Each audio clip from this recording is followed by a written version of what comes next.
डर के सामने खड़े होने का मतलब था अब पीछे कोई परछाई नहीं थी। सुबह उठते ही मैंने फोन देखा।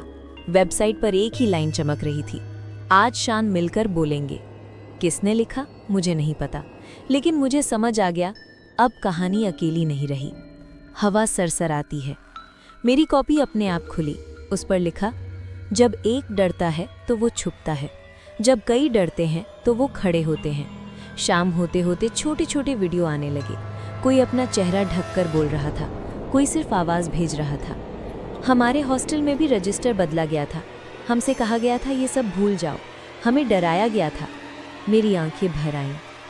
ये भूतों की आवाज़ नहीं थी, ये जिंदा लोगों की आवाज़ थी। रात को सपना आया। मैं एक खुले मैदान में खड़ी थी। कोई दीवार नहीं, कोई कमरा नहीं, सिर्फ लोग। अनन्या मेरे पास आई, लेकिन इस बार वो परछाई नहीं थी। वो बिल्कुल इंसान जैसी लग रही थी।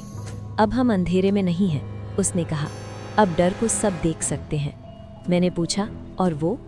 उसने दूर इशारा किया। वहाँ एक बड़ा सा काला धुआं था जो धीरे धीरे छोटा हो रहा था।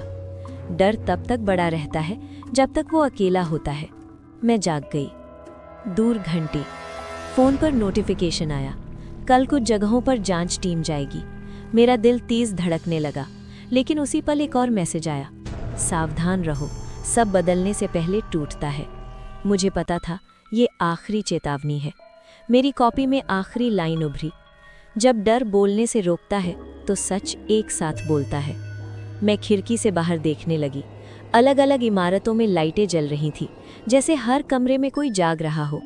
कमरा 13 अब एक नंबर नहीं था, वो एक नाम बन चुका था, डर का नाम।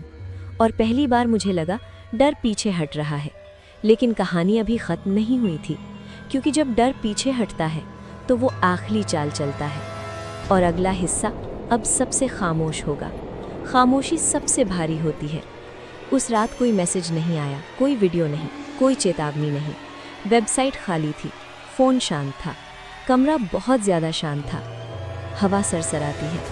मेरी कॉपी खुली थी, लेकिन उस पर कुछ नहीं लिखा था। पहली बार कहानी भी चुप थी। रात को सपना आया। मैं उसी मैदान में खड़ी थी जहाँ पहले लोग थे, लेकिन अब वहाँ कोई नहीं था, सिर्फ कुर्सियाँ थीं, खाली।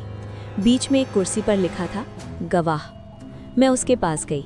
बैठने ही वाली थी कि पीछे से अनन्या की आवाज़ आई, मत बैठो। मैं मुड़ी। वो बहुत दूर खड़ी थी। क्यों? मैंने पूछा। उसने कहा, जब सब चुप हो जाते हैं तो डर चाहता है कि तुम अकेली रह जाओ। मैं हड़बड़ाकर जाग गई। दूर घंटी। फ़ोन देखा, कोई नोटिफिकेशन नहीं, लेकिन एक नया ईमेल था, सिर्फ एक लाइन, अब कोई कुछ नहीं बोलेगा। मेरे हाथ कांप गए। ये धमकी नहीं थी, ये घोषणा थी। मेरी कॉपी में अपने आप लिखा गया, जब शोर रुकता है तो सच्चाई की परीक्षा शुरू होती है। सुबह खबर आई, जांच टाल दी गई है, बस इतना ही। कोई वजह नहीं, कोई तारीख नहीं। मुझे लगा जैसे पूरी कहानी को रोक दिया गया हो। रात को कमरे में अजीब सी ठंड थी। कदमों की आहट। मैंने पीछे देखा, कोई नहीं था, लेकिन दीवार पर एक शब्द उभरा, धुंधला, जैसे भाप में लिखा हो, चुप। मैंने आंखें बंद कर ली। अनन्या की आवाज़ आई, बहुत धीमी, डर अब तुम्हें थकाना चाहता है। मैंने पूछा, अगर सब चुप हो गए तो? उसने कहा, तो एक आवाज़ को पूरी कहानी बनना होगा। मेरी आंखें भर आईं। मैंने कॉपी खोली और लिखा, अगर सब थक जाएं तो मैं बोलती रहूँगी। उसी पल हवा तेज़ हुई। हवा सरसराती है। दीवार से वो शब्द गायब हो गया। मैं खिड़की के पास गई। पूरी कॉलोनी अंधेरे में थी, बस एक घर में लाइट जल रही थी। उस खिड़की में एक लड़की खड़ी थी, फ़ोन हाथ में, स्क्रीन चमक रही थी, वो टाइप कर रही थी। मुझे समझ आ गया खामोशी पूरी नहीं हुई है। मेरी कॉपी में आखिरी लाइन उभरी, जब डर खामोशी बन जाए तो सच्चाई की रोशनी होती है। और वहीं से अगला हिस्सा शुरू होगा, क्योंकि अब सवाल ये नहीं है कि कितने लोग बोलेंगे, अब सवाल ये है, क्या एक आवाज़ काफ़ी होगी? आखिर क्या छुपा है कमरा नंबर 13 का राज? जानने के लिए हमारे साथ बने रहिए।